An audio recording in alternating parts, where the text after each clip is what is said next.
നമസ്കാരം. ഇന്നും ഇന്നലെയുമായിട്ട് തുരുതുരുന്നര വരുന്ന വാർത്തകൾ. അതിലൊന്ന് ഗുജറാത്തിൽ 2008 ജൂലൈയിലുണ്ടായ 1.5 മണിക്കൂറിനിടയിലുണ്ടായ 21 ബോംബ് സ്ഫോടനങ്ങളിൽ 56 പേര് കൊല്ലപ്പെട്ട കാര്യം. 200 പേർക്ക് അവരുടെ ശരീരഭാഗങ്ങളിലൊക്കെ വലിയ പരിക്ക് പറ്റിയിട്ടുണ്ട്. ഈ കേസ് വിചാരണ ചെയ്ത സ്പെഷ്യൽ കോടതി ഇപ്പോൾ 2022 ഫെബ്രുവരിയിൽ ഭീകര സംഘടനയായിട്ടുള്ള ഇന്ത്യൻ മുജാഹിദീൻ IM അതിലംഗങ്ങളായിട്ടുള്ള 38 പ്രതികൾക്ക് വധശിക്ഷയും 11 പേർക്ക് ജീവപര്യന്തവും തടവ് ശിക്ഷയും വിധിച്ചു. 2026 ജൂലൈ 7 പ്രത്യേക കോടതിയുടെ വിധി പൂർണ്ണമായും ശരിവെച്ച് ഗുജറാത്ത് ഹൈക്കോടതി 36 പേരുടെ വധശിക്ഷയും മറ്റ് 11 പേരുടെ ജീവപര്യന്തം തടവും നിലനിർത്തി. ഇതാണ് ഒരു വാർത്ത. പിന്നൊരു വാർത്ത വന്നത് പഹൽഗാമിൽ ആ സ്ഫോടനത്തിൽ കുറേ നിരപരാധികൾ ഭീകരന്മാർ കുറേ നിരപരാധികളെ വെടിവെച്ച് കൊന്നു. അതിൽ മരിച്ച ഒരു രാമചന്ദ്രൻ നായരുടെ മകളിട്ട പോസ്റ്റിൻ്റെ താഴെ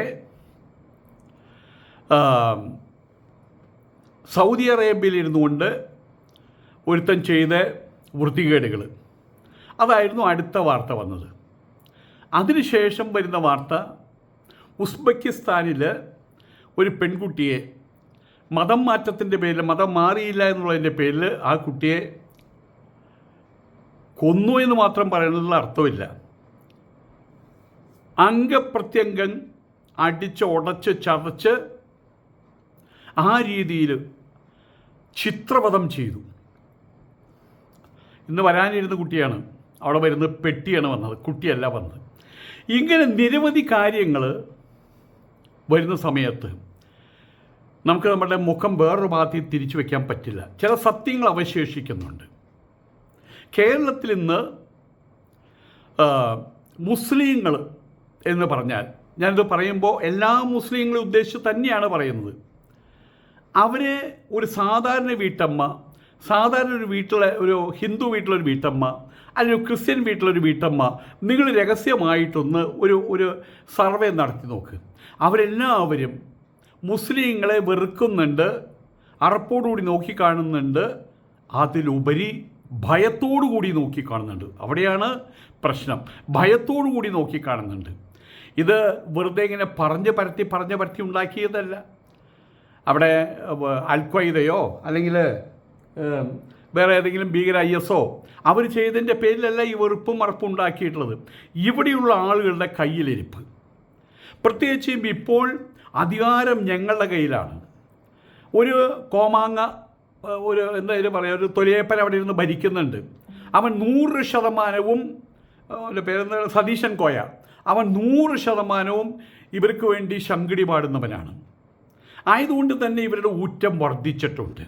രാഷ്ട്രീയമായിട്ട്, സാമൂഹികമായിട്ട്, സാമ്പത്തികമായിട്ടുള്ള ഊറ്റം, സാമൂഹികമായിട്ടുള്ള ഊറ്റം, ഇപ്പോൾ രാജനീതിപരമായിട്ടുള്ള ഊറ്റം. ഇതിൻ്റെ പേരിൽ അവർ കാട്ടിക്കൂട്ടുന്ന ഒരു കൂട്ടം ആളുകൾ, തീവ്രമായിട്ട് ചിന്തിക്കുന്ന ഒരു കൂട്ടം മുസ്ലിങ്ങൾ, അതിനകത്ത് സമസ്തക്കാർ പെടുന്നുണ്ട്, അതിനകത്ത് പാണക്കാടന്മാർ പെടുന്നുണ്ട്, മുസ്ലിം ലീഗ് പെടുന്നുണ്ട്. ഇതിലൊന്നും പെടാതെ അള്ളാഹുവിൻ്റെ അടിമകളായിട്ട് പ്രവാചകൻ്റെ വചനങ്ങളെ, അള്ളാഹു പ്രവാചകനിലൂടെ എത്തിച്ച വചനങ്ങളെ നെഞ്ചോട് ചേർത്ത് പോകുന്ന ഖുറാൻ വിശുദ്ധ ഖുറാനെ പിന്താങ്ങുന്ന മുസ്ലിങ്ങളുണ്ട്. അവരെ സംബന്ധിച്ചിടത്തോളം അവർ അള്ളാഹുവിൻ്റെ അടിമകളാണ്. സമസ്തയുടെ EK സമസ്തയുടെയോ PK സമസ്തയുടെയോ AP സമസ്തയുടെ അടിമകളല്ല, പാണക്കാടിൻ്റെ അടിമകളല്ല, അല്ലെങ്കിൽ കുഞ്ഞാലിക്കുട്ടിയുടെ അടിമകളല്ല, അതല്ലെങ്കിൽ ഏതെങ്കിലും രാഷ്ട്രീയ പാർട്ടിയുടെ അടിമകളല്ല, മുസ്ലിം ലീഗിൻ്റെ അടിമകളല്ല. പക്ഷേ ഈ ആളുകൾ, ഈ പറയുന്ന അടിമകൾ അള്ളാഹുവിൻ്റെ അല്ല, പാണക്കാടൻ അള്ളാഹുവിൻ്റെ, സമസ്ത EK അള്ളാഹു, EK സമസ്ത അള്ളാഹുവിൻ്റെ, AP സമസ്ത അള്ളാഹുവിൻ്റെ, അതുപോലെ തന്നെ ലീഗോളികൾ, എന്തായാലും പറയാൻ പറ്റും മുസ്ലിം ലീഗ്, അതിൻ്റെ നേതൃസ്ഥാനത്തിരിക്കുന്ന ആളുകളെ അള്ളാഹുവായിട്ട് കാണുന്ന ഒരു കൂട്ടം ആൾക്കാരുണ്ട്. അവർക്ക് അതിനപ്പുറം ചിന്തയില്ല. ഞാൻ സത്യമാണ് പറയുന്നത്. അപ്പോൾ മുസ്ലിങ്ങൾക്ക് മൊത്തം അത് എങ്ങനെയാണ് ബാധിക്കുന്നത്? ഈ ഒരു കൂട്ടം ആൾക്കാർ കടന്നലുകളെപ്പോലെ അവർ കയറി വന്ന് അവരുടെ താല്പര്യങ്ങൾ, അവരുടെ നിലപാടുകൾ അതാണ് അവർ കുത്തിച്ചെലുത്തുന്നത് മറ്റുള്ളവരുടെ ഇടയിൽ. അപ്പോഴെന്തുണ്ടാകുന്നു? സകല മുസ്ലിങ്ങളെയും പഴിക്കുകയാണ് ചെയ്യുന്നത്. സകല മുസ്ലിങ്ങളെയും അറപ്പോടുകൂടി വെറുപ്പോട് കൂടിയിട്ടും നോക്കിക്കാണുകയാണ് ചെയ്യുന്നത്. അതിലുപരി ഭയത്തോടു കൂടിയിട്ടാണ് നോക്കിക്കാണുന്നത്. ഞാനിവിടെ പാലക്കാടുണ്ടായിരുന്ന സമയത്ത് അന്നാണ് നമ്മളൊരു ഫക്ർ എന്ന് പറഞ്ഞൊരു തെമ്മാടി, അവൻ ഇപ്പോൾ സൗദി അറേബ്യ മറ്റേ ഇവിടെ അബുദാബിയിൽ അവൻ താമസിക്കുന്നത്ര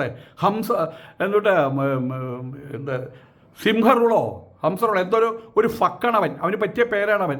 അവൻ പറഞ്ഞിവിടെ ഓണം ആഘോഷിക്കരുതെന്ന്. അതിൻ്റെ പേരിൽ മറ്റേ ഈ അവിടെ ഉണ്ടായിരുന്നൊരു ഫാമിലി ഉണ്ട്. ആ ഫാമിലി ഹിന്ദു ഫാമിലിയാണ്, ഈഴവ ഫാമിലിയാണ്. അപ്പോൾ അവരൊരു സ്ത്രീ ഒരു പ്രത്യേക സ്വഭാവമാണ്. അവർ പഞ്ചായത്ത് മെമ്പറാവും പിടിച്ചു വലിച്ചു കൊണ്ടുവന്ന് പഞ്ചായത്ത് മെമ്പറാക്കാൻ നോക്കിയതാണ്. അവർ വന്ന് ഞാൻ പഞ്ചായത്ത് എല്ലാ വാർഡിനും മെമ്പറാണ്, കഴിഞ്ഞില്ല എപ്പോൾ അവന് വിളിച്ചാൽ. അങ്ങനെ ഒരു സ്ത്രീയാണ് അവരുടെ വീട്ടിൽ കണ്ടമാനം സദ്യ ഒരുക്കും. അന്ന് പായസം പ്രത്യേകിച്ചും. എന്നിട്ടത് പാത്രങ്ങളിലാക്കി എല്ലാ വീടുകളിലും അവരെത്തിക്കും. ചോറുണ്ടാക്കില്ല. ആ ചോറിൽ അവരൊരു വീട്ടിലുണ്ടാക്കാൻ പറ്റുമല്ലോ. സാമ്പാർ, ഇത് അവിയൽ, ഇതൊക്കെ അതെല്ലാവരും സ്വീകരിച്ചിരുന്നു. ഈ ഫക്ക എന്ന് പറഞ്ഞാൽ തെമ്മാടി തന്തയ്ക്ക് പിറക്കാത്തവൻ അബുദാബിയിൽ ഇരുന്നിട്ട് ഡിപ്ലോമാറ്റിക് ഓണം വേണമെന്ന് പറഞ്ഞതിൻ്റെ പിറ്റേ ദിവസം പിന്നത്തെ ഓണത്തിന് ഇവർ കൊടുക്കുന്ന ചോറിൽ മുസ്ലിം സമുദായക്കാർ ഇങ്ങനെ പറഞ്ഞത്രേ, നോക്കൂ ചേച്ചി, അവരുടെ പേരൊന്നും ഞാൻ അവിടെ പറയുന്നില്ല, ചേച്ചി വേണ്ട ചേച്ചി, അത് ആകെ പ്രശ്നമാണ് ചേച്ചി, വേണ്ട ചേച്ചി. ചിലർ പറഞ്ഞു ചേച്ചി ഞങ്ങൾക്ക് വാങ്ങിക്കാൻ കൊണ്ടുവന്നതിൻ്റെ പേരിൽ വാങ്ങിക്കാം എന്നൊക്കെയും പറഞ്ഞ ആൾക്കാരുണ്ട്, ഭയത്തോട് കൂടിയിട്ട്.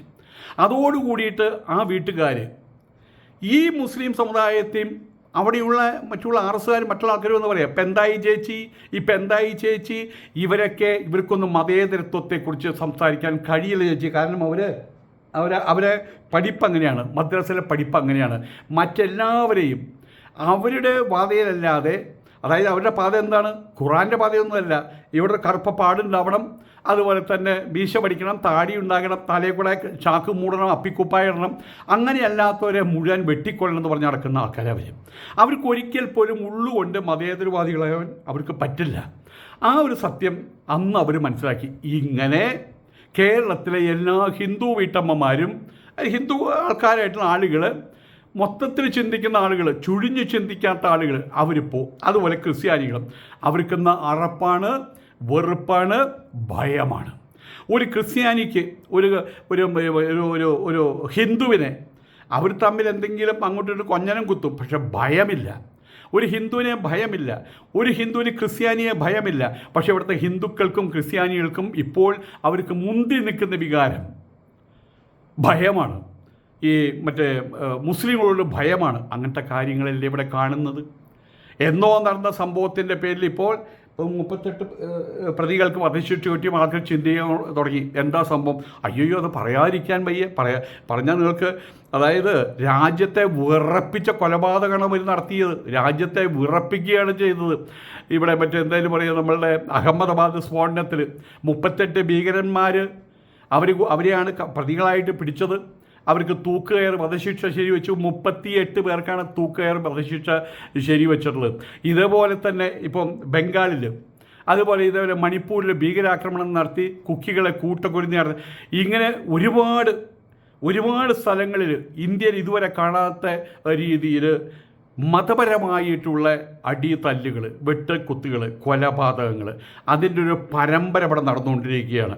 ഞാൻ പറഞ്ഞു വന്ന കാര്യം, കേരളത്തിലെ, നമ്മൾ പുറത്തുള്ള കാര്യം വേണ്ട, പുറത്തുള്ള കാര്യം വിട്ടേക്ക്, കേരളത്തിലെ മുസ്ലിങ്ങളുടെ ഇന്നത്തെ അവസ്ഥ ആരാ ചിന്തിക്കേണ്ടത്? ഞാനാണോ ചിന്തിക്കേണ്ടത്? മുസ്ലിങ്ങളാണ് ചിന്തിക്കേണ്ടത്. അവരുടെ നേതാക്കന്മാരാണ് ചിന്തിക്കുന്നത്. അവരിതൊന്നും അറിയാതിരിക്കുക. എന്താണ് ഈ 38 ഭീകരന്മാരുടെ അവർക്ക് തൂക്കയർ കൊടുത്തത്? അവരൊന്നും മിണ്ടുന്നില്ല. കാരണം എന്താ? അവരുടെ മനസ്സിൽ സങ്കടമുണ്ട്. കാരണം എന്താ? അത് ഞങ്ങളുടെ ആൾക്കാരാണ് ആയതുകൊണ്ട് അവർ ചെയ്തതെന്താ? അതൊരു കുറ്റമല്ല. അത് പിന്നെ എന്താണ്? അത് സത്യസരണി, അതായത് സ്വർഗത്തിലേക്കുള്ള പാത ഒരുക്കുകയായിരുന്നു അവർ ചെയ്തത്. ആരെയാണ് കൊന്നത്? അവിടുത്തെ ഹിന്ദുക്കളെ കൊന്നു. ഇതാണ് അവർ മറ്റുള്ളവരിൽ ഭയം ജനിപ്പിക്കുന്ന പ്രവൃത്തി. ഇതൊക്കെയാണ്. അല്ലെങ്കിൽ അവരുടെ ഭാഗത്ത് ഇത്തരം കാര്യങ്ങളുണ്ടാകുന്ന സമയത്ത് അവരുടെ ഭാഗത്ത് യാതൊരു വിധത്തിലുള്ള ഒരു പ്രസ്താവനയും അവർ ഇറക്കുന്നില്ല. ഇതുപോലെ മറ്റൊരു കാര്യം കൂടിയുണ്ട്. മുസ്ലിം സമൂഹത്തിലെ ആളുകളെ മൊത്തത്തിൽ ഈ കേരളത്തിലുള്ള മറ്റിതര സമുദായത്തിൽപ്പെട്ട ആളുകൾ എന്തുകൊണ്ടാണ് ഭയക്കുന്നത്? അതിലുത്തമ ഉദാഹരണം അതാണിപ്പോൾ ആ പഹൽഗാം കൂട്ടക്കൊലയുണ്ടായല്ലോ. ആ പഹൽഗാം കൂട്ടക്കൊലയിൽ അതിൽ വിധിവിഹിതം എന്നോണം വെറുതെ ജീവൻ വെടിയേണ്ടി വന്ന രാമചന്ദ്രൻ നായർ, അദ്ദേഹം എറണാകുളം സ്വദേശിയാണ്. രാമചന്ദ്രൻ നായർ, ആ രാമചന്ദ്രൻ നായരുടെ മകളിട്ട പോസ്റ്റിൻ്റെ കീഴിലെ മുഹമ്മദ് സനൂഫ് അവൻ കാണിച്ച വിക്രിയ, ഇതിൽ നിരവധി കാര്യങ്ങളുണ്ട്. അതിൽ ഞാനിപ്പോൾ 2-3 ദിവസമായിട്ട് വന്ന കാര്യങ്ങളായി പറയുന്നത്. ഒന്ന്, ഗുജറാത്ത് കൊലക്കേസ്, ഗുജറാത്തിലെ കൂട്ടക്കൊല, അത് നമ്മുടെ മനസ്സിലേക്ക് കയറി വന്നു. എങ്ങനെ അവർക്ക് എല്ലാവർക്കും വധശിക്ഷ വിധിച്ചു, അത് ചർച്ചാ വിഷയമായി. അതുപോലെ മറ്റൊന്നാണ് ഇത്, കൊല്ലപ്പെട്ട എറണാകുളം സ്വദേശിയായ രാമചന്ദ്രൻ നായരെ ഈ പറയുന്നവൻ, ഈ മുഹമ്മദ് സനൂഫ്, അവൻ ഇതുവരെ കണ്ടിട്ടില്ല, കേട്ടിട്ടില്ല, അവർ തമ്മിൽ യാതൊരു ബന്ധവുമില്ല. അവരുടെ കുടുംബാംഗങ്ങൾ ഇവനോട് പരമ്പരയാൽ, ഇനിയിപ്പോൾ ഏതെങ്കിലും കാലഘട്ടത്തിൽ ഏതോ പറഞ്ഞ പോലെ നിൻ്റെ അപ്പൂപ്പൻ ഇവിടെ വെള്ളം കലക്കിയെന്ന് പറഞ്ഞിട്ട് അതുകൊണ്ട് നിന്നെ കൊല്ലാൻ പോകാമെന്നൊരു കടുവ ഒരു മാൻകുട്ടിയോട് പറഞ്ഞ പോലെ ഏതെങ്കിലും കാലഘട്ടത്തിൽ ഇവർ തമ്മിൽ യാതൊരു ബന്ധവും ഉണ്ടായിട്ടില്ല. ഈ മുഹമ്മദ് സനൂഫുമായിട്ട് ഇവർക്ക് യാതൊരു ബന്ധവും തന്നെ ഉണ്ടായിട്ടില്ല. രാമചന്ദ്രൻ നായർ മാത്രമല്ല, പഹൽഗാമിൽ ഇസ്ലാമിക തീവ്രവാദികൾ, ഭീകരവാദികൾ, അവർ പേര് ചൊല്ലിയിട്ട്, ആളുടെ പേര് ചൊല്ലിയിട്ടാണ്, ആലോചിച്ച് നോക്കണം, അവർ ചെയ്ത ചെയ്തികളോ അവരുടെ നിലപാടുകളോ അല്ലെങ്കിൽ അവരുടെ രാഷ്ട്രീയ രീതികളൊന്നും നോക്കിയിട്ടല്ല. എന്താ പേര്? ഹിന്ദു പേരാണെങ്കിൽ വെടിവെക്കുക, മുസ്ലിം പേരാണെങ്കിൽ സാധാരണ ആൾക്കാരൊന്ന് എന്താ നിങ്ങളുടെ പേര് അയാൾ പറയില്ലേ, അയാൾ ഇതൊന്നും ആലോചിക്കുന്നില്ല. പഹൽഗാമിൽ ഞാൻ പോയിട്ടുണ്ട്, വളരെ പ്രശാന്ത സുന്ദരമായിട്ടുള്ള നമ്മുടെ ഒരു സ്വിറ്റ്സർലാൻഡാണത്. അവിടെ പോയിട്ട് ഒരാൾ വന്ന് ചോദിക്കണം എന്താ നിങ്ങളുടെ പേര്, അയാളുള്ള പേര് പറഞ്ഞു, എൻ്റെ പേര് രാമചന്ദ്രൻ നായർ, വെടിവെച്ചു. രാമചന്ദ്രൻ നായർ മാത്രമല്ല, അതുകൊണ്ട് പഹൽഗാമിൽ അവിടെ തോക്കുകൾക്ക് ഇരയായി കൊല്ലപ്പെട്ട ഒരാളെ പോലും ഈ മുഹമ്മദ് സനൂഫ് ഇതുവരെ കണ്ടിട്ടില്ല. അവരുടെ യാതൊരു പ്രശ്നവുമില്ല. എന്നിട്ട് അവർ കൊല്ലപ്പെട്ട് കഴിഞ്ഞപ്പോൾ ഈ മുഹമ്മദ് സനൂഫ് അവൻ അർമാദിക്കുകയാണ്. സൗദി അറേബ്യയിൽ, അവൻ്റെ സ്വന്തം നാടാണ് സൗദി അറേബ്യ, അവൻ്റെ ഉമ്മാൻ്റെ നാടാണ് സൗദി അറേബ്യ. അങ്ങനെ കരുതുന്ന കുറേ ആൾക്കാർ ഇവിടെയുണ്ട്. സൗദി അറേബ്യ ഞങ്ങളുടെ നാട്, കാരണം എന്താ മുസ്ലിങ്ങളുടെ നാട്. ഖത്തർ ഞങ്ങളുടെ നാട്, കാരണം എന്താ മുസ്ലിങ്ങളുടെ നാട്. ഇവർ കാര്യം മനസ്സിലാക്കണം, ഖത്തറികളുടെ നാടാണ്. അവിടെയുള്ള ആൾക്കാർ പലരും, ഭൂരിഭാഗം ആൾക്കാർ മുസ്ലിമാണെന്ന് മാത്രമേ ഉള്ളൂ. അതുപോലെ സൗദി, അവിടെ ഖുറൈശികൾ ഇപ്പോഴും ഉണ്ട്. പലർക്കും അറിയാത്തൊരു കാര്യമാണ്, അന്ന് പ്രവാചകനുമായിട്ട് ഏറ്റുമുട്ടിയ ഖുറൈശികളുടെ പരമ്പര ഇപ്പോഴും അവിടെയുണ്ട്.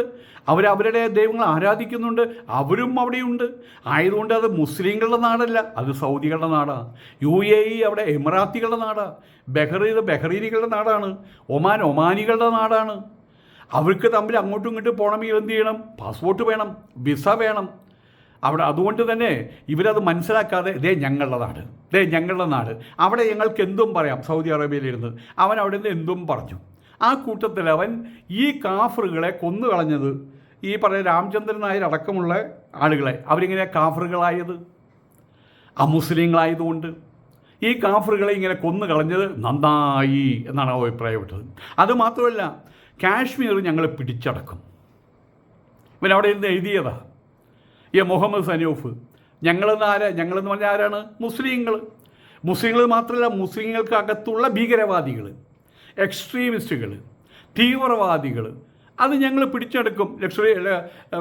ലഷ്കർ തോയിബയുണ്ടല്ലോ, അല്ലെങ്കിൽ ഇസ്ലാമിക് ജിഹാദ്, അൽ ഖ്വയ്ദ, അതൊക്കെ ഉണ്ടോയെന്ന് അറിയില്ല. ഇപ്പോൾ താലിബാൻ, ഇവരൊക്കെയാണ് ഉദ്ദേശിച്ചിട്ടുള്ളത്. അതുമാത്രമല്ല, കാശ്മീരിനെ ഇന്ത്യയിൽ നിന്ന് വേർപ്പെടുത്തും. ലോകരാജ്യങ്ങൾ തൻ്റെ സ്വന്തം രാജ്യമായ ഭാരതത്തെ കാർക്കിച്ചു തുപ്പും. സനൂപ് വാക്കുകൾ ആഗ്രഹിക്കുന്നുണ്ട്. ഇപ്പോൾ അയഞ്ഞുകിടന്നിരുന്ന ഇന്ത്യയിലെ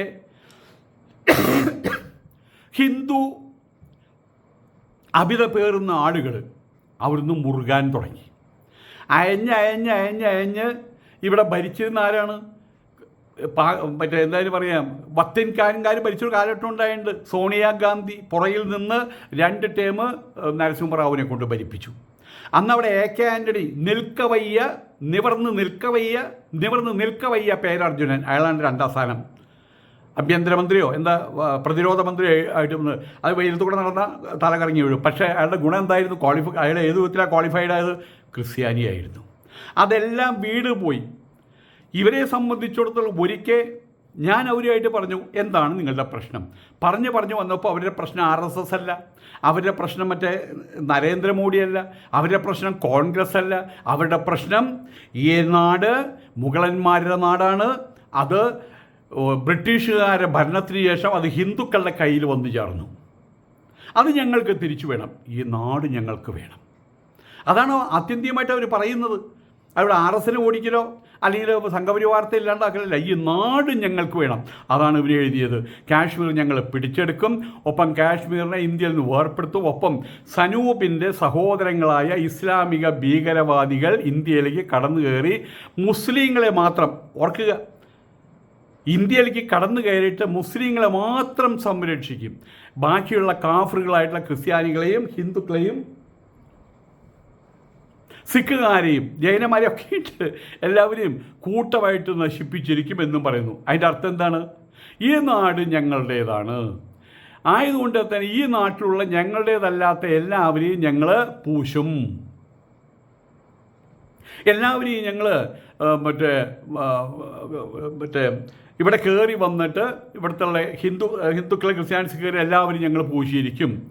ഒരു ദിവസം തക്ബീർ വിളിച്ചുകൊണ്ട് കാഫറുകളായിട്ടുള്ള നിൻ്റെ എല്ലാം അടുത്ത് ഞങ്ങൾ എത്തിയിരിക്കും, നിൻ്റെ മുഖത്ത് ഞങ്ങൾ കാറി തുപ്പിയിരിക്കും. ഇതാണ് മുഹമ്മദ് സനൂഫ് മുന്നറിയിപ്പ് നൽകുന്നത്. അവനെവിടുത്തുകാരനാ? ഈ നാട്ടിലാണ് അവൻ്റെ അപ്പാപ്പൻ, അല്ല അവൻ്റെ വാപ്പയുടെ വാപ്പ ഉണ്ടായിരുന്നത്. അവൻ്റെ ഉമ്മയുടെ ഉമ്മയൊക്കെ ഇവിടെ ഉണ്ടായിരുന്നത്, ഈ ഭാരതത്തിലാണ് ഉണ്ടായിരുന്നത്. പക്ഷേ ഇതിൽ മുഹമ്മദ് സനൂഫ് നിരപരാധിയാണ്. മുഹമ്മദ് സനൂഫ് നിരപരാധിയാണ്. ഉറപ്പിച്ച് അടിവരയിട്ട് പറയാണ്, മുഹമ്മദ് സനൂഫ് നിരപരാധിയാണ്. അവനെ അങ്ങനെ ആക്കിയ ബെൻഹർ സിനിമ വന്നിരുന്നു. അതിൽ ബെൻഹറുമായിട്ട് ശത്രുത വെച്ച് ബെൻഹറിൻ്റെ പെങ്ങളെ അമ്മയും കുഷ്ഠരോഗാലയത്തിലേക്ക് അയച്ച് അവരെ കുഷ്ഠരോഗികളാക്കി മാറ്റി ബെൻഹറിനെ ഇവിടേക്കും അയച്ചു, എന്തായാലും പറയുക, മറ്റേ കപ്പലിൽ അടിമയായിട്ട് അയച്ചു. പക്ഷെ എന്തെന്നെല്ലാം കാരണങ്ങളെ കൊണ്ട് അദ്ദേഹം രക്ഷപ്പെട്ടു പോന്നു. രക്ഷപ്പെട്ടു പോകുന്നതിന് ശേഷം അദ്ദേഹത്തിന് മുദ്രകൾ കൊടുത്തു. ഏത്? റോമിൻ്റെ മുദ്രകൾ കൊടുത്തു. അദ്ദേഹം പറഞ്ഞു, ഇതെനിക്ക് വേണ്ട. കാരണം എന്നെ ഇതൊക്കെയും ചെയ്ത് അവൻ എൻ്റെ സുഹൃത്ത് തന്നെയാണ്. അവനെ നിങ്ങളാണ് മാറ്റിയെടുത്തത്, റോമക്കാരാണ് മാറ്റിയെടുത്തത്. അവരാണ് ഞങ്ങളെപ്പോലുള്ള ആളുകളെ അവൻ്റെ ശത്രുവാക്കി മാറ്റിയത്. അതുകൊണ്ട് എനിക്ക് അവരോട് വൈരാഗ്യമില്ല, നിങ്ങളോടോ വൈരാഗ്യം. ഇതാ മുദ്ര നിങ്ങൾ തന്നെ വെച്ചോളൂ എന്ന് പറഞ്ഞു. ഇതുപോലെ തന്നെ ഈ മുഹമ്മദ് സനൂഫിനെ ഇങ്ങനെയാക്കി തീർത്തത് ആരാണ്? ഇവിടെയുള്ള മുസ്ലിം പ്രസ്ഥാനക്കാരാണ്, മുസ്ലിങ്ങളല്ല. എനിക്ക് സുഹൃത്തുണ്ട്, മുസ്ലിങ്ങളുണ്ട്, അവരിത് കേൾക്കുന്നുണ്ട്. ആയതുകൊണ്ടാണ് എനിക്ക് നാവിന് ചിലപ്പോൾ ഒരു കെട്ട് വീഴുന്നത്. ആവശ്യമില്ലാതെ എല്ലാ മുസ്ലിങ്ങളെല്ലാം എടുത്തു പറയേണ്ട ഗതികേട് വരുന്നത്. ഇവിടെ കുറേ പ്രസ്ഥാനങ്ങളുണ്ട്.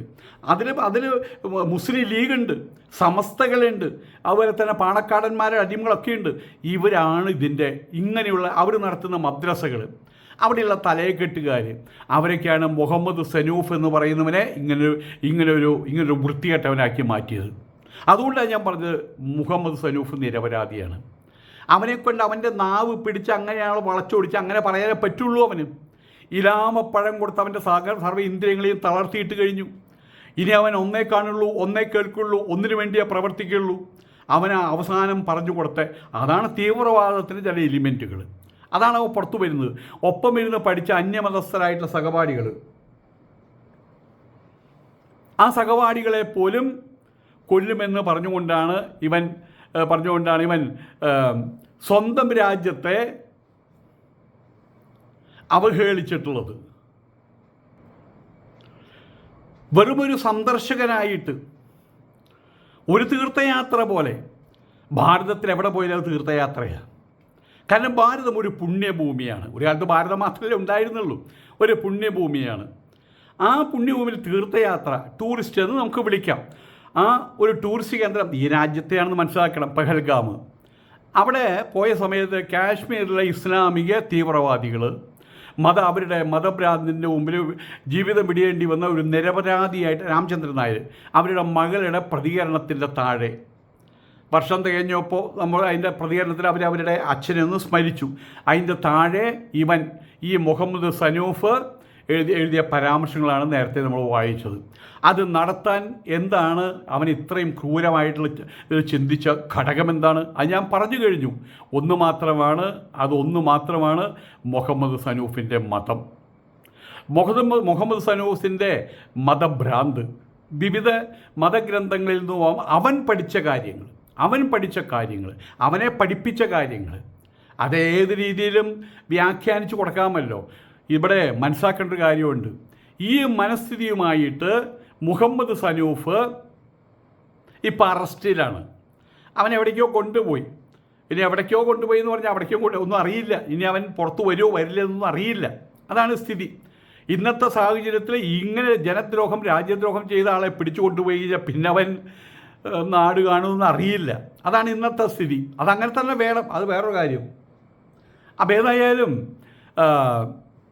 അങ്ങനെയുള്ള ഒരുവനെ പിടിച്ചു കൊണ്ടു കഴിഞ്ഞാൽ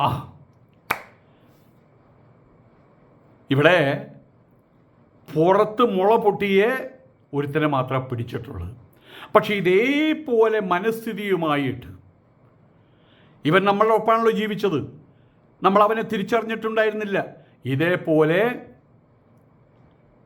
ആയിരങ്ങൾ പതിനായിരങ്ങൾ ഇനിയുമുണ്ട് എന്നുള്ളതാണ് സത്യം. ഇവൻ അവിടെ നിന്ന് സൗദി അറേബ്യയിൽ നിന്ന് കരിപ്പൂരിൽ നിന്ന് വന്ന് വിമാനം ഇറങ്ങുന്ന സമയത്ത് അവന് വേറെ എവിടെയും പോകാൻ പറ്റില്ല. സൗദി അറേബ്യയിൽ നിന്ന് വിമാനത്തിൽ ഇറങ്ങിയിട്ട് ഇവിടെ നിർത്തിട്ടോ, എനിക്ക് ഇതിൽ കൂടെ പോകണമെന്ന് പറയാൻ പറ്റില്ലല്ലോ. അപ്പോൾ അവന് സ്വാഭാവികമായിട്ട് ഇവിടെ നിന്ന് കരിപ്പൂരിൽ വന്ന് ഇറങ്ങാനേ പറ്റുള്ളൂ. അവിടെ നിൽക്കാൻ പറ്റില്ല, അവർ തൂക്കും അവിടെ നിന്ന്. അതുകൊണ്ട് അവിടെയും നിൽക്കാൻ പറ്റില്ല. വേറൊരു വിമാനത്തിൽ കയറി പാസ്പോർട്ട് കാണിച്ചിട്ട് വേറൊരു വിമാനത്തിൽ വേറെ വിസയില്ലാണ്ട് അങ്ങോട്ട് പോകാൻ പറ്റുമോ?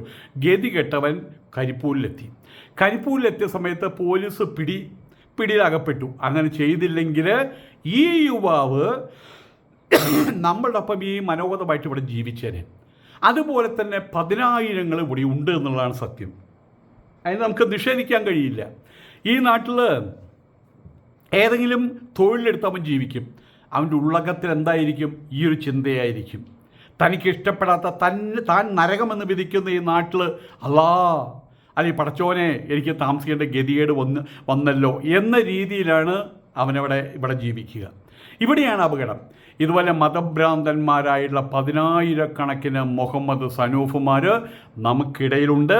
പല രൂപത്തിലുണ്ട്, പല ഭാവത്തിലുണ്ട്, പല വേഷത്തിലുണ്ട്. അവരോട് വെറുപ്പുണ്ട്, അവരെക്കുറിച്ച് ആലോചിക്കുമ്പോൾ അറപ്പുണ്ട്. അതിലുപരിയായിട്ട് അവരെക്കുറിച്ച് ആലോചിക്കുമ്പോൾ ഭയമുണ്ട്. അതാണ് ഞാൻ നേരത്തെ പറഞ്ഞത്. ഒരു ചെറിയ കാര്യം കൂടി പറയാനുണ്ട്. ഇന്നലെയായിട്ട് വന്ന വാർത്തകളാണല്ലോ. അതുകൊണ്ട് ഒരു ചെറിയ കാര്യം കൂടി പറയാനുണ്ട്. നിങ്ങൾ കേട്ട കാര്യമാണ്. ഇന്നുമായിട്ട് വന്ന വാർത്തകൾ അത് നമുക്ക് വിട്ടുകളയാൻ പറ്റില്ലല്ലോ. ഇവിടെ നമ്മളുടെ ഹരിപ്പാട് ഒരു പെൺകുട്ടി, ആ പെൺകുട്ടിയെ മതം മാറാൻ സമ്മതിച്ചില്ല എന്നുള്ളതിൻ്റെ പേരിൽ അവളെ ഇഞ്ചിഞ്ചായിട്ട്, പണ്ടൊക്കെ കേട്ടുകേൾവിയേ ഉള്ളൂ, പക്ഷെ ഇഞ്ചിഞ്ചായിട്ട് അംഗപ്രത്യംഗം ചതച്ച് ചിത്രവധം ചെയ്തൊരു സംഭവം ഉണ്ടായി. ഇന്നിവിടെ ജീവനോടുകൂടി എത്തേണ്ട കുട്ടിയാണത്, ഉസ്ബെക്കിസ്ഥാനിൽ നിന്ന്. പക്ഷേ ഇവൻ ഈ പറയുന്ന പെരിന്തൽമണ്ണക്കാരനായിട്ടുള്ള ആ മുസ്ലിം തീവ്രവാദി ആ കുട്ടിയെ, അവൻ്റെ പേര് സദറുൽ അനമെന്നാണ് അവൻ്റെ പേര്. മരിച്ച കുട്ടിയുടെ പേരൊരു പ്രത്യേക പേരാണ്. അത് എപ്പോഴും എനിക്ക് ഓർമ്മിക്കാൻ കഴിയില്ല. നേരത്തെ പറഞ്ഞാണ്, നിങ്ങൾക്ക് ഓർമ്മയുണ്ടാവുമെന്ന് ഞാൻ വിചാരിക്കുന്നു. ഏതായാലും ആ കുട്ടി ഇവിടെ എത്തുന്നതിന് പകരം ആ കുട്ടിയുടെ പെട്ടിയാണ് ഇവിടെ എത്തിയത്. എന്താണ് ആ കുട്ടി ചെയ്ത തെറ്റ്? മതം മാറാൻ സമ്മതിച്ചില്ല. മതം മാറാൻ നിർബന്ധിക്കുക ഏറ്റവും മ്ലേച്ഛമായിട്ടൊരു കാര്യമാണ്. മതം മാറാൻ നിർബന്ധിക്കുക എന്നുള്ളത്. ഇവിടെ മഹാത്മാഗാന്ധി ഉണ്ടായിരുന്നല്ലോ, ഇവിടെ ശ്രീബുദ്ധൻ ഉണ്ടായിരുന്നല്ലോ. ശ്രീകൃഷ്ണൻ ഹിന്ദുമതക്കാരനായിരുന്നോ? ശ്രീബുദ്ധൻ ഹിന്ദു മതക്കാരനായിരുന്നോ? അല്ലെങ്കിൽ അതുമായിട്ട് പ്രചരിപ്പിച്ചിരുന്ന ആളാണോ? അല്ലെങ്കിൽ നമ്മളുടെ ഇദ്ദേഹം ഉണ്ട്, ഇവിടെ എബ്രഹാം ലിങ്കനുണ്ട്, വലിയ മാനവികത ഉയർത്തിപ്പിടിച്ച ആൾക്കാരാണ്. അവരൊക്കെ ഏതെങ്കിലും മതത്തിൻ്റെ വക്താക്കളായിട്ടാണോ? മതമില്ലെങ്കിലും ഇവിടെ മനുഷ്യന് ജീവിക്കാൻ പറ്റുമല്ലോ. അങ്ങനെ ആയി തീർന്നുകൊണ്ടിരിക്കുകയാണ് ഈ ലോകം. അതുകൂടി മനസ്സിലാക്കണം. കാരണം ഇന്ന് ഏറ്റവും കൂടുതൽ മനുഷ്യന്മാരെ ദ്രോഹിക്കുന്നത്, മനുഷ്യന്മാരെ ഭയപ്പെടുത്തുന്നത് മതം എന്ന് പറയാൻ പറ്റില്ല, മതഭ്രാന്ത് കയറിയ ആളുകൾ. മതം മാറാൻ നിർബന്ധിക്കുക, മതം മാറിയില്ലെങ്കിൽ കൊല്ലുക. ഇത് എവിടെയാണിത് പറഞ്ഞിട്ടുള്ളത്? ഏത് കിതാബിലാണിത് പറഞ്ഞിട്ടുള്ളത്? മതത്തിൽ കൊലപാതകം വൻ പാപങ്ങളിൽ പെട്ടതാണെന്ന് ഗീത പറയുന്നുണ്ട്, അതുപോലെ തന്നെ ഖുർആൻ പറയുന്നുണ്ട്, ബൈബിൾ പറയുന്നുണ്ട്, എല്ലാം പറയുന്നുണ്ട്. ഏതായാലും ഇഹലോകത്തിൽ ശിക്ഷയ്ക്ക് വധശിക്ഷ തന്നെയാണ്, വധത്തിന് വധശിക്ഷ തന്നെയാണ് ഖുർആൻ പ്രകാരം കൊടുക്കുന്നത്. സൗദിയിലും മറ്റും ഇന്ത്യക്കാരായിട്ടുള്ള ഹിന്ദുക്കളെ കൊന്ന അറബികളുടെ പോലും തല വെട്ടിയിട്ടുണ്ട് എന്നുള്ളതാണ്. പക്ഷേ ഇപ്പോൾ ഇവിടെ സിമ്പിളായിട്ട് ഇവിടുന്ന് പോകുന്ന പെൺകുട്ടികൾ, ഒരിക്കൽ ഇവിടെ കേരള സ്റ്റോറി വന്ന സമയത്ത് ഞാനടക്കം അന്ന് പറഞ്ഞു, എന്തിനാണ് ഇങ്ങനെ ഇസ്ലാമോഫോബിയ പടർത്തുന്നത്? ആ ഇസ്ലാം സമൂഹത്തിൽ, മുസ്ലിം സമൂഹത്തിൽ അമ്മമാരുണ്ടല്ലോ, പെങ്ങന്മാരുണ്ടല്ലോ, കൊച്ചുങ്ങളുണ്ടല്ലോ, വൃദ്ധന്മാരും വൃദ്ധകളുണ്ടല്ലോ, അവരെല്ലാവരും ബാധിക്കുകയല്ലേ ഇത് ചെയ്യുന്നത്? ഇങ്ങനെയൊക്കെ ചെയ്യാൻ പാടുണ്ടോ എന്ന് ചോദിച്ച് വലിയൊരു കാലയളവിൽ എൻ്റെ ഒരു മനസ്ഥിതി വെച്ച് വീണ് കിടക്കുന്നവനെ ഉയർത്തണം. വീണ് കിടക്കുന്നവനെയാണ് നമ്മൾ വീണ്ടും തളരാതെ സൂക്ഷിക്കേണ്ടത്. അതിൻ്റെ പേരിൽ ഇവിടെയുള്ള ഹൈന്ദവ പ്രസ്ഥാനങ്ങളെപ്പോലും പലപ്പോഴും ഞാൻ കാർക്കിച്ച് തുപ്പുന്ന പോലെ ഞാൻ സംസാരിച്ചിട്ടുണ്ട്. ഇനി അതിന് കഴിയില്ല കേട്ടോ. കാരണം ഇവിടെയുള്ള സമസ്തകൾ, അല്ലെങ്കിൽ പാണക്കാടന്മാർ, അല്ലെങ്കിൽ മറ്റേ മുസ്ലിം ലീഗിൻ്റെ ആൾക്കാർ, അല്ലെങ്കിൽ മുജാഹിദോ ജമാഅത്ത് ഇസ്ലാമി ആരോ ആവട്ടെ, അവർ തീരുമാനമെടുക്കാത്തോടത്തോളം കാലം എൻ്റെ മനസ്സിൽ ആദ്യം കൊണ്ടത് എൻ്റെ നേതാവ്, ഞാൻ തന്നെയാണ് നേതാവ്, എനിക്ക് ഈശ്വരൻ പോലും എൻ്റെ നേതാവല്ല. പക്ഷേ ഇവിടെ പ്രശ്നമുണ്ടാകുന്ന രീതിയിൽ, വലിയ രീതിയിൽ പ്രശ്നമുണ്ടാകുന്ന രീതിയിൽ ഒരു സമുദായ നേതാവ്, ഏതവനാടാ വെള്ളാപ്പള്ളി, മറ്റൊരു സമുദായ നേതാവ്, ഏതവനാടാ സുകുമാരൻ, അവരുടെ പുറകിൽ ആൾക്കാരുണ്ട്. ഇങ്ങനെ ഇവർ പറഞ്ഞ സമയത്ത് അതിനപ്പം തന്നെ അടക്കം വെച്ച് അവരപ്പം തന്നെ പോലീസ് കേസ് കൊടുത്ത് അവരെ കോടതിയിൽ ഹാജരാക്കി റിമാൻഡ് ചെയ്യുന്ന ആ ഇതിലേക്ക് കൊണ്ടുപോകാതെ ഇതുവരെ ഈ പറയുന്ന സമുദായ നേതാക്കളോട് ഞങ്ങളുടെ കൂട്ടത്തിൽപ്പെട്ട, ഞങ്ങളുടെ യൂത്ത് വിഭാഗത്തിൽപ്പെട്ട ആൾക്കാർ നിങ്ങളെക്കുറിച്ച് അസംബന്ധം പറഞ്ഞു, നിങ്ങൾക്കത് വിഷമമായി എന്ന് അറിയുന്നുണ്ട്, ഞങ്ങൾ ക്ഷമ ചോദിക്കുന്നു എന്ന് പറയാതെ ഇവരുടെ തല കുനിക്കാതെ ആരാണ്ടാ പാറായി എന്ന് ചോദിച്ച് നടക്കുന്ന ആ ഒരു പ്രശ്നം വന്ന സമയത്ത് ഞാൻ ചോദ്യം ചെയ്തു, ഇത് നിങ്ങൾക്ക് അപകടമുണ്ടാക്കി വയ്ക്കുന്നത്. അപ്പോൾ എന്താ സംഭവിച്ചത്? കടന്നലുകൾ ആക്രമിക്കുന്ന പോലെയാണ് ഈ ലോകത്തിൽ എൻ്റെ 6-7 ഡിക്ഷണറികളുണ്ട്, അതിലൊന്നും ഇല്ലാത്ത തെറികൾ പോലും എൻ്റെ പേരിൽ ചാർത്തുകയാണ് ചെയ്തത്.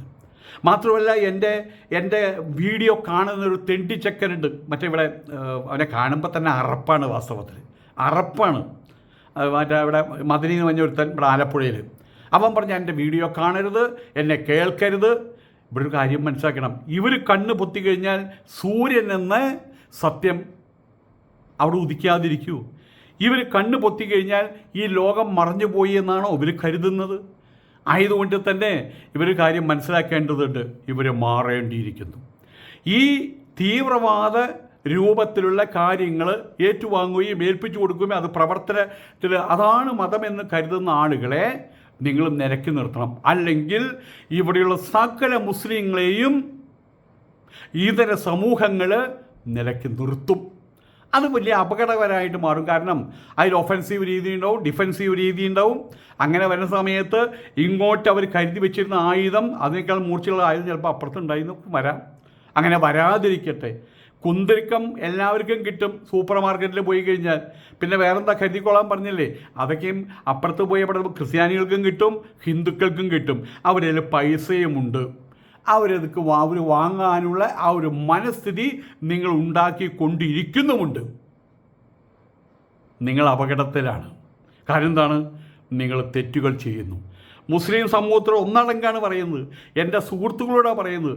ആ സുഹൃത്തുക്കൾ മറ്റുള്ളവരോട് പറയണം, ഇത് എല്ലാ മുസ്ലിങ്ങളെയും വാരി വലിച്ച് പാതാളത്തേക്ക് തള്ളുകയാണ് ചെയ്യുന്ന ഒരു കൂട്ടം മുസ്ലിങ്ങൾ. അതിൽ ഞങ്ങൾ പെടില്ല. ആ ഒരു പ്രസ്താവന എൻ്റെ സുഹൃത്തുക്കളോട് ഞാൻ പറയുന്നത് നിങ്ങൾ കൂടെ നടത്തേണ്ടിയിരിക്കുന്നു. അല്ലെങ്കിൽ ഒടുങ്ങുന്ന സമയത്ത് എല്ലാം കൂടിയിട്ടാവും ഒടുങ്ങുക. ഇനി ഗൾഫ് ആ കാര്യം പറഞ്ഞ് അർമാദിക്കാൻ ഇല്ലാതായി കഴിഞ്ഞു. പശ്ചിമേഷ്യ പരിപൂർണമായിട്ട് കാർന്ന് തിന്നും അമേരിക്കക്കാർ, പാശ്ചാത്യ ശക്തികൾ. അവിടെയുള്ള അവരുടെ നാറ്റോ അല്ല, അവരൊരു സേനയുണ്ട്, യൂറോപ്യൻ സേന. പിന്നെ അപ്പുറത്ത് ഇസ്രായേലുണ്ട്. ഇവരെല്ലാവരും കൂടിയിട്ട് അവരുടെ കാൽ കീഴിലാക്കുന്നത് ഉറപ്പായി കഴിഞ്ഞു. അവരുടെ വരുതിയിൽ നിർത്തുന്ന കാര്യം ഉറപ്പായി കഴിഞ്ഞു. ഇറാൻ മാത്രമാണ് അവരുടെ മുമ്പിൽ ഇതിനൊക്കെ തടസ്സമായിട്ട് നിൽക്കുന്നത്. ഇറാൻ വീണാൽ പശ്ചിമേഷ്യ മൊത്തം വീഴും. അങ്ങനെ വീണ് കഴിഞ്ഞാൽ അതിൻ്റെ പേരും പറഞ്ഞ് ഈ സമസ്തകൾക്കോ അല്ലെങ്കിൽ ഇവിടെ പാണക്കാടന്മാർക്കോ അല്ലെങ്കിൽ മുസ്ലിം ലീഗുകാർക്കോ അല്ലെങ്കിൽ മറ്റുള്ള അവർക്കിനി അർമാദിക്കാൻ ഒന്നും ഉണ്ടാവില്ല. അപ്പോൾ പിന്നെ സ്വാഭാവികമായിട്ട് തല താഴ്ത്തും. ആ തല താഴ്ത്തുന്ന സമയത്ത് ചിലപ്പോൾ ഇപ്പുറത്തുള്ള തീവ്രവാദികൾ, ഹിന്ദു തീവ്രവാദികൾ, അങ്ങനെയുണ്ട് ഇവിടെ, ഇല്ലെന്ന് പറയാൻ പറ്റില്ല. ക്രിസ്ത്യാനികളുണ്ട്, തീവ്രവാദികളുണ്ട്. ചെറുപ്പക്കാരൊക്കെ അങ്ങനെ ആവുമല്ലോ. അവരുടെ തലയിൽ വിവേകം കുത്തി നിറച്ച് വെച്ചിട്ടൊന്നുമില്ലല്ലോ. അവരിലുണ്ടാവും വിവേകികൾ. കാര്യം പറഞ്ഞ് മനസ്സിലായല്ലോ. സൂക്ഷിച്ചാൽ നല്ലത്.